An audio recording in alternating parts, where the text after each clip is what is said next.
This is the Breakfast Leadership Podcast. Boundaries or burnout, you make the choice. Here's your host, Michael Levitt.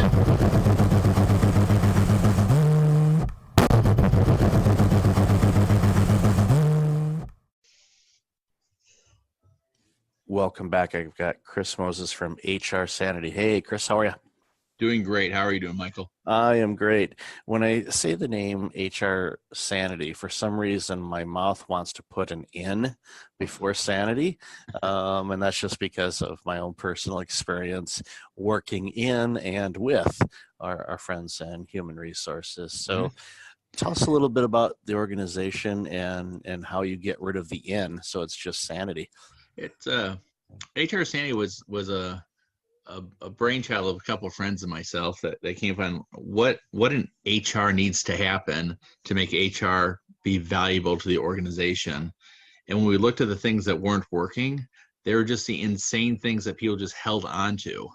The part where HR doesn't understand where they add value, or where HR, HR always says, you should treat people the correct way, but then HR doesn't follow their own methods and that they do the backstabbing.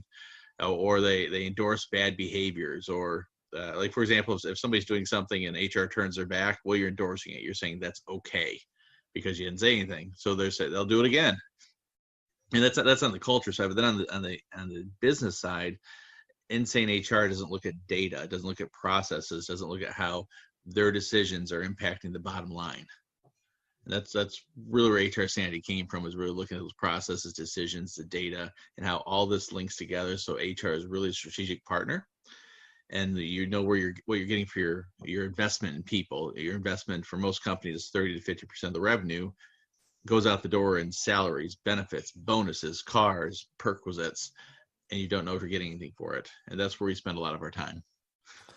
Yeah, I love the part that you said about how sometimes HR, by turning their back in a situation, is really endorsing it. In the past few days of this week, I have had numerous conversations with people, and the environments that they're in, their management is absolutely toxic, and HR is turning their back on it because from the employee's perspective, HR is there to protect and defend the organization. However, it's supposed to be the entire organization, not just the C-suite and upper management. It's from the CEO down to the janitor and every point in between. Mm-hmm. And that's correct. And what you brought up on the C-suite is pretty important in the HR world, that sometime when those C-suite folks or the VPs or SVPs, sometimes they do something, they're not thinking about it, and that may be a bad behavior. When you have a bad behavior, it lowers the value of the organization, but HR is afraid to say something because they're the CEO.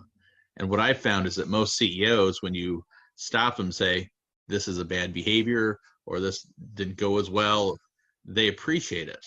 And I remember reflecting way back when I was at Advanced Auto Parts more than 10 years ago, where the CEO said something, an employee raised her hand and asked, I don't remember the question, but it was pointed, and everybody's went quiet. Like you hear a pin drop, and then the CEO said, thank you for asking that question. Let me answer it. And he shook her hand afterwards and thanked her for having the courage to ask the question.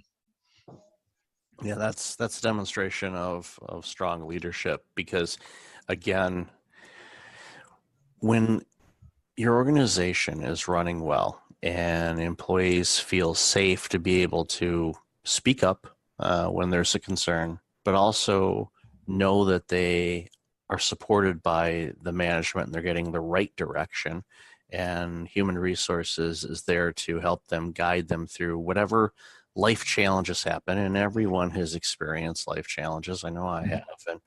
And when those organizations can work alongside you to help you navigate through those things, because they tend to be, for most cases, a short-term type of situation where it's not going to be this forever and ever type of event. For example, I know some organizations, just because of the divorce rate being as high as it is, that they'll allow their employees to work a modified schedule for a period of time as they navigate through all the legal meetings and whatnot, because as with many industries, a lot of those attorneys, work 9 to 5 type of shifts, and if you work 9 to 5, well, do the math. You need 3 hours to go over some things with your attorney. So you're taking time off, or you're trying to get time off, and that's adding stress. And all of a sudden, that employee's performance is going to drop a little bit because they're stressed out about a life situation. But the organization, the few of them anyway that I know have done this, were understanding of it, and they said, okay, let's adjust your schedule. Let's have you work 4 days a week, maybe 10 hours a day or something like that to work it up. Or even if they weren't able to do that, it's like, okay, we're, for a temporary period of time, we're going to say you're going to work 4.5 days a week. Now we're going to have to lower your pay a little bit for a period of time, but you'll always have that half day off every day of the week so you can deal with this. And what happened was it just made things easier for that employee. They were able to navigate through it, get all their meetings done. And then when everything was tidied up, then they returned back to their full-time hours, and the organization kept an employee that was good. Their performance did not drop dramatically because they knew, okay, Thursday afternoon, I can deal with this. And then they're not trying to deal with something during the week. And it's just one of those many examples that I see organizations that understand that we have lives outside of our office cubicles. And those are the organizations that tend to have lower turnover, higher ratings, and the products and services that those organizations provide to their clients and customers tends to be better because happy employees perform better, and the products and services reflect that. No, I agree with that. It's you brought up the divorce, but I see that once in a while. I see more family needs, sick parents, sick spouse, sick kids, and the way that business right now is adjusting to that. They're finally learning that people have laptops and they can work from anywhere, and the coming to the office 9 to 5 is slowly disappearing. I've had some clients who have a policy where you cannot work from home, but then I joke with them all the time that you have a work from home policy. It's anytime after 5. So they take the work home with them.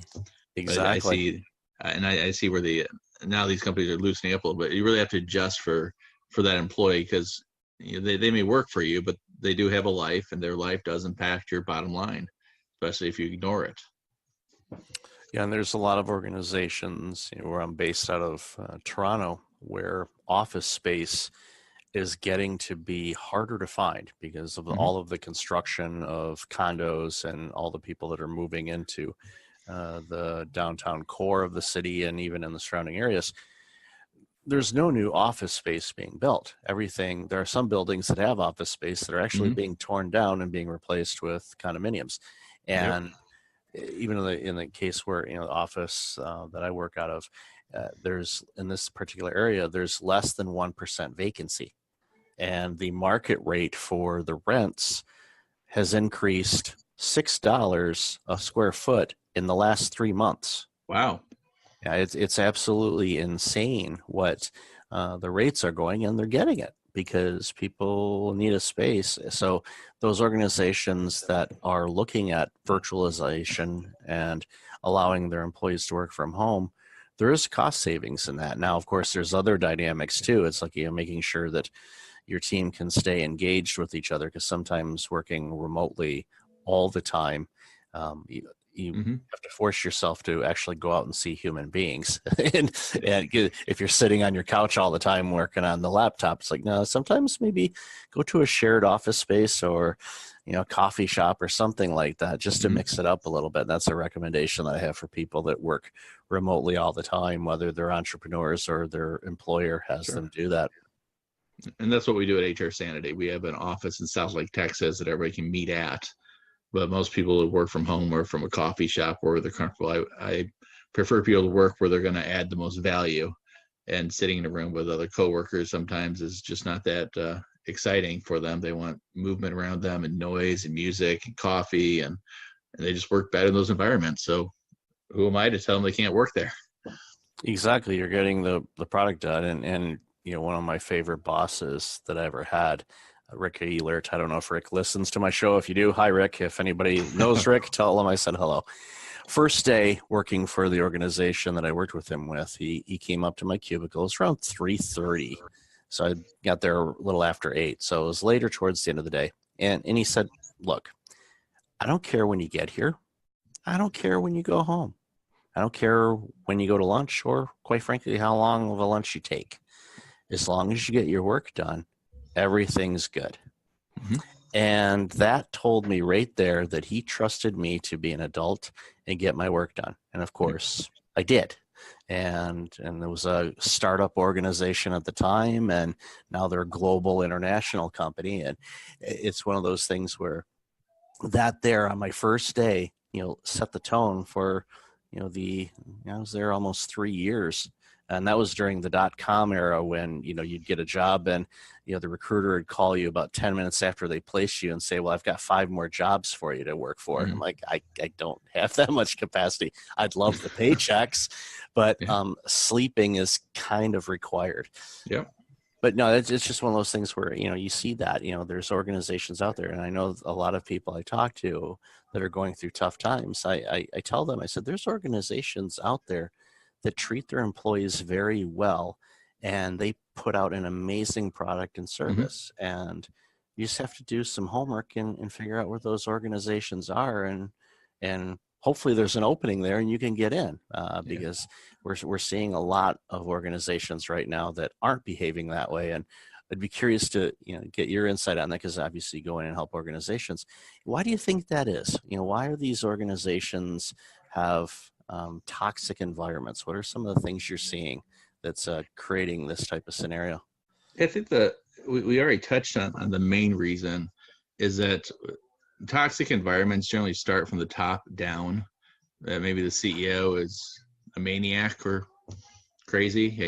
You read about these people every so often in the Wall Street Journal, but then everybody emulates that behavior. When they emulate it, then everybody's endorsing that bad behavior.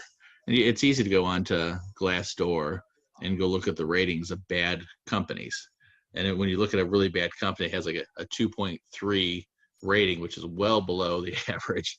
And then you see all the 5 stars. You need to delete those 5 stars because the management asked people to put those in there.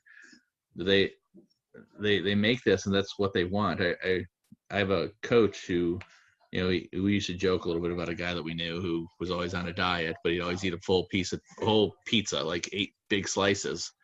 And the thing was, he's not on a diet. He says they say they want a good culture. He says he wants to lose weight, but the behaviors and the way that people are acting is not really going down the path of where they say they want to be. I think they just get comfortable. They made some money. They enjoyed some good times by beating down on people, and they just don't care. That's really why you have these toxic places. And then I jump to another topic on the toxic place. It's expensive to be toxic because you have so much turnover. You have to pay people more. And when people turn over, you pay more recruiting fees, and you pay more relocation. It's just such a bad thing to have. You're losing so much money by being toxic.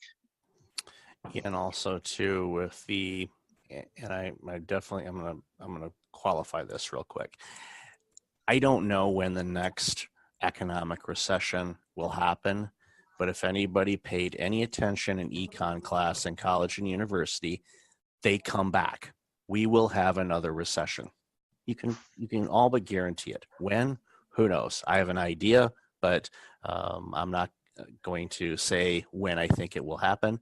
But at the end of the day, when organizations start going through an economic downturn, those organizations that are spending way too much money on replacing staff over and over again, somebody is going to pay attention to those numbers eventually and go, what's going on here? Mm-hmm. Why are we looking like a major fast food restaurant that has a lot of turnover? Because they hire teenagers, and it's that's their first job and all that, and they go through a lot. I remember working a CPA firm decades ago, and an adjacent office was an owner of 5 different McDonald's, and W-2 time came out, and they just printed like hundreds of W-2s. I'm like, how many people do you normally have in your stores? And he said usually for the 5 stores are out, maybe 25 or 30. I said, why are you printing 1,000 W-2s? It's like, if they work an hour, I have to pay them and they get a W-2. And it's just constant turnover in that type of environment. But we expect it there. But in offices and large corporations and small corporations, when you have that constant turnover, there's a loss of flow, and everybody else has to pick things up, and the people that stick around get disgruntled, and they don't go above and beyond. They're just mailing it in basically and showing up and doing the bare minimum just to keep under the radar. So it's not making your product or service any better. So the long story short, what ends up happening is those types of organizations are the ones that are going to struggle during any type of economic downturn, and the ones that take care of their employees have a better chance of being able to withstand any type of downturn, just because they'll be able to pivot and have the team buy-in to be able to adjust things as they go along. Yeah, I think there's a term for it. I may be incorrect, but I believe, at least I've been taught, that it's called survivor mentality. That if you survive a layoff, your motivation is low, but if you're also surviving a bad culture, your only motivation is not to get hassled and to keep your job. So you do as little as possible to stick around. Yeah, and I see that a lot too, where, good people that used to be really driven and had all types of initiatives, and, it's just like anything else. You stick your hand in the cookie jar and it gets smacked a few times. Well, unlike me, you'll stop, going into the cookie jar. I continue to do it. I just figured out different ways to get to it. But most people will say, I'm tired of getting my hand smacked, so I'm not going to bother doing it. I'm just going to go about my business, fly under the radar, let the toxicity of the management, implement everybody else. And quite frankly, that's no way to spend 8 or 9 hours a day, 5 days a week. It doesn't have to be that way. And I see it time and time again, and it's annoying because I know that these organizations could do better. And quite frankly, as a consumer of products and services, it makes me wonder what better products and services we could have if those environments weren't toxic. Everywhere else. And I fully agree with everything you're saying. I think just to spin it a little bit is the toxic environments want the best from their employees, but they're not willing to give the best to their employees. Yeah. And that could be one of the ways that they could just start to fix some of the issues that they're having.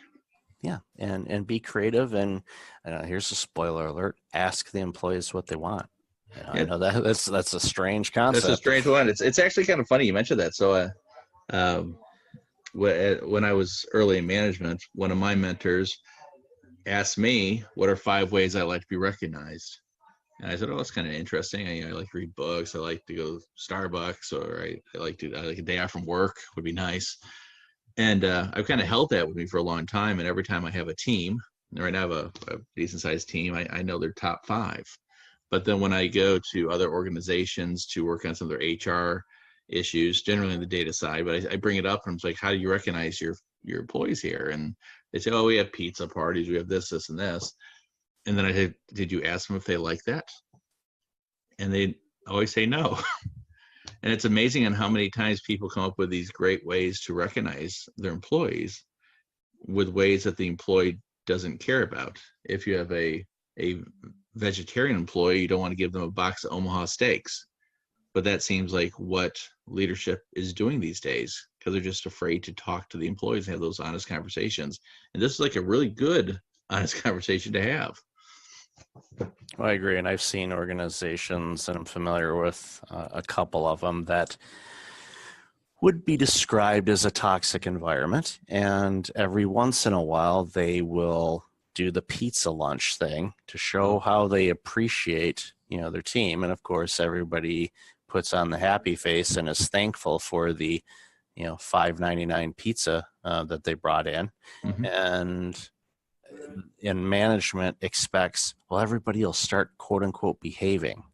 And like, no, they're disgruntled because you're treating them like crap. That's why they're misbehaving. If you treated them with respect and did everything you could you would never have to have another pizza lunch again, because a lot of times what people want isn't necessarily more money or even more vacation time. They want to be acknowledged. They want to be Yeah. encouraged. You hand somebody a book. You say, here, here's a book for you that I think would be beneficial for you based on whatever that employee is going through, for Mhm. example, or something that they enjoy.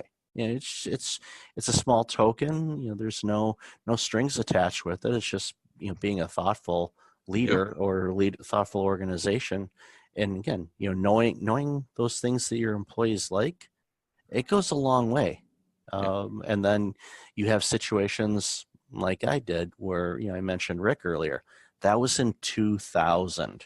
Okay. It's 2019. You're That's still almost, holding on to it. That's good stuff. that's almost 20 years ago. Um, Yeah, but, that's awesome. but it's a I foundation. so when I said the company should provide their best, I also think managers provide the best. So with my teams over more than a decade, every year I would have at least one dinner at my house. And the dinner would, for new employees that came in who didn't know what's going on, I would have filet mignon, lobster, and all these great meats. And then everybody would bring a dish to pass. And I was like, oh my gosh, that's really expensive stuff. But when you look at it, an 8-ounce filet, if you buy it at the store, is about $12. A lobster tail is about $6, and almost $20 per person. Add in some other things, I've now got a $25 dinner per employee. Let's say I have 5 employees, that's $125. If I don't go to Starbucks once a week for most of the year and save that $5, there's no reason I can't buy this for them and then give them that top level experience. I expect the best from them. So when they come to my house, they get the best from me. And that seems to have gone a long way because the dinners, my employees from years ago still talk about them, and I still do them today. We've upped it a little bit to bison, to the whole dollar more a pound, but it's just thinking about it. How are you going to recognize, reward, and make it meaningful? A pizza lunch is not meaningful. Pizza to me says I just don't care. I want to go cheap. Inviting somebody to your house in your own dining room or kitchen and having community together to them says that I care about you and I care what you've done and you've done great things for us. Let me do something great for you. No, I agree. And a follow-up question is, when is your party? I'll hop on a plane. You're welcome to come. The funny, whenever I have guests or clients and we go out to lunch or dinner, we do not go to McDonald's or anywhere of that level, because I was thinking I've got to take care of them too. They've made their way out here. So maybe if you want to come to Dallas, I recommend a lot of great places. I'm actually right now at a place called The Network, and it's a little social club. They have the greatest food, and I bring my clients here all the time. I'm sitting in a conference room at a restaurant. Uh, that's what I want. I want my clients to remember that we had a great meal and had a great discussion. Let's move on and have some great business together. Exactly. No, thank you for the invite. And yeah, that's it's those subtle differences that you think about, and it resonates with people. At first, of course, you're aware of the impact that it does, but oftentimes as leaders, we don't necessarily know how positively we impact somebody until you see them years later, or somebody mentions something and they're thankful that you were their boss and how you impacted them and all of that. And I'll be honest with you. Now, maybe it's just me. It takes less effort to be giving and supportive than it is to be a jerk. It may be in my DNA, but it's just easier to say, yeah, take the afternoon off, or, it's dead here on a Friday afternoon. It's like, go ahead and go home. You got everything done? Go. Well, if not, work on it Monday. There's nothing on fire, knock on wood. So go. No, I agree. I think with managers and leaders, one of the best ways to gauge how somebody was as a leader, and I do this when I've helped out recruiting, is always I'm like, what does somebody's background look like? And you really can't tell on the resume. But if they're a manager of compensation at, let's say, Home Depot, and they had 4 direct reports, you can figure out who the direct reports are, let's say, where did those careers go? did that leader help that person progress? Are those analysts now directors and VPs and head of HR? I mean, a good example. If Rich Johnson, since you put out a call out, is out there, you probably can listen to this. Rich is, I think he's close to retired. He spends all his time on the golf course now. But Rich Johnson was the director of compensation at Home Depot when I worked there, and he really was concerned about the development of his team. And it seems like almost everybody out of that shop has either become a CHO, chief HR officer, or has run their own total rewards department, running compensation benefits for multi-billion-dollar companies. And we always joke that it was the water at Home Depot, but no, it was really Rich's leadership that got us together, got us to think differently and to teach us how to become better managers. And here's a quick funny thing is a gentleman named Kevin Wiederhold was a compensation manager at Home Depot. He ended up being the chief HR officer at a company called Floors and Decor. And then he hired Rich in to be his director of compensation. Little swap of roles. It's funny how that goes, and the ripple effect. I mean, it's like, basically, using kind of a biblical phrase, it's like almost like disciples. It's like, okay, here, I'm going to teach you this. And then those that were taught went out and mimicked those behaviors and leadership traits and impacted all the organizations that they've been in, which in turn will do that again and again and again. So you could have, one leader, like you mentioned, that has the impact over generations of organizations just because, they took care of their employees the way that their employees wanted to be taken care of. And I think you see that today. One of the biggest markets for the area, not markets, one of the biggest examples, I think, love them or hate them, is Walmart. I was lucky that my first job out of college was at Walmart stores, and I spent some time in Bentonville, Arkansas, to see the leadership of Sam Walton's disciples, as you call them. And now you have another guy, Doug McMillan, who's running the shop, and he's just like Sam. But that company has been so successful because of the way that they've run their business and the way the leader. There's always bad leaders within a company that has 2 million employees, but you tend to hear about those. But if you go into a good Walmart, you can see some great leadership, and a lot of the values that Sam started the company with are still there. Oh yeah. I've been in Walmart stores for decades, and there's going to be some good stores, and there's going to be some stores that have some challenges. But as an organization, and I used to do some work in supply chain. Their supply chain and how they navigate things and get products to the number of stores that they have is downright amazing, and their performance, no matter what's going on in the economy, they still plug things through. And if something comes up, an issue comes up, they're front and center and they address it. They don't hide behind a curtain and say, no, we're just going to hope this goes away. No, they're front and center and they address it. And, and I've seen, it's kind of funny, like you had mentioned, love them or hate them. It's funny how people can be, because for the longest time, a lot of people did bash that organization, and they were, glowing about that organization that starts with an A and has a Z in their logo and a little arrow and a smiley face on their boxes and all that stuff. But I'm starting to see people complain about that organization and start, paying more attention to what Walmart's doing. And it ebbs and flows. People's opinions are what they're going to be. But for me, I'm a big supporter of both organizations, quite frankly, and I want both of them to do well, because it means better products and services for me and for people, and convenience and everything else. Yeah, I agree. Actually, I wish that Sears and Kmart were doing better, and that JCPenney's was doing better, because having really strong competitors makes other companies better. And it does worry me a little bit when those competitors go away, because now who's Walmart and Amazon competing against? They need somebody to make them fearful, so that they keep up that great customer service. Well, of course. I mean, you and I are both of the age where we could say that Sears was originally the Amazon that we have today. You could get everything get everything from Sears. And the wish book at the end of the year, I mean, believe me, by the end of the holidays, that thing was bent up as far as the toy section. You can ask my parents about that. So that was a dream come true when that thing came in, because it was easy to do that. But it's funny. And again, those are organizations that, the ones that do well and the ones that don't. There's clues as to what led to the challenges and that they're facing or have faced, and it's those organizations that have the right type of leadership that takes care of their employees, makes it a whole lot easier to navigate all the changes that need to be done. Mm-hmm. I agree 100%.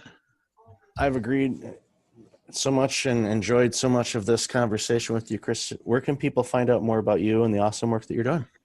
Okay. Well, the website for my company is hrsanity.com.